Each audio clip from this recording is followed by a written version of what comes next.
આગળ બીજું કોઈ ના કરે પણ વર્તમાનમાં રહી અને ભજન કરવાનું છે અને પોતે પોતાને જ નહીં કીધું કે વચન વિવેકી જે નર નારી ફોન ભાઈ જેને બ્રહ્માદિત લાગે પાય વચન એટલે આપણું બોલ્યું જ આપણે પાળવાનું, આપણે બીજાનું પાળવાનું નથી. કોઈ પણ આપણા મુખથી જે તમે શબ્દ બોલો છો ને એનું જો પાલન થાય બરાબર, બાકી તમે વચનનું જો પાલન નહીં થાય ને તો ભજન છે.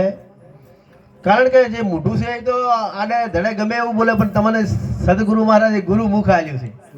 આ ગુરુમુખ થી આડાવડું બોલાય નહીં, આ મુખમાં જે તે ખવરાય નહીં. એટલે આપણે આવો બધી ચર્યામાં રહેવાનું છે ને સાહેબ, ચર્યામાં રહો તો તમારું 100% ભજન છે નહીં છે. એક પદ બોલવું છે અને સત્સંગ મહારાજને સદગુરુ મહારાજ નો જય. તો રજ ગણ તારા રજળ છે જમરણ મોવું ડરે, હે માટે બાજી છે તારા હાથમાં, હે માટે ચેતન રચે. તો પશુ કી બન્યા બને નર કાક સુન હોય, નર એસી કરણી કરે તો નરકા નારાયણ હોય. આપણે જે તિથિ નિમિત્તે ભજન છે એટલે નિમિત્તે એક પદ બોલો. હે જાગજે જાગજે જીવડા તું જાગજે રે.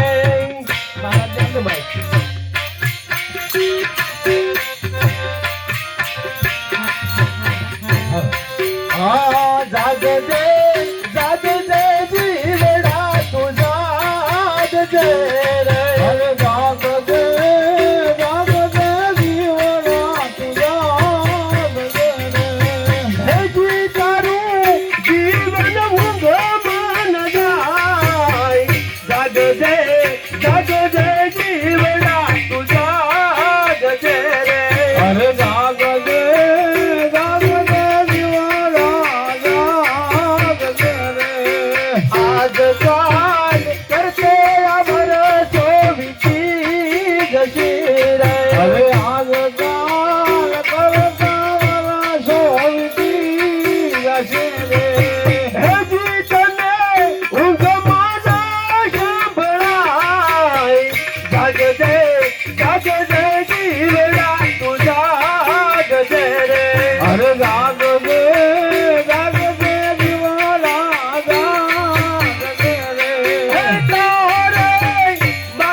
તારું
સદગુરુ મહારાજ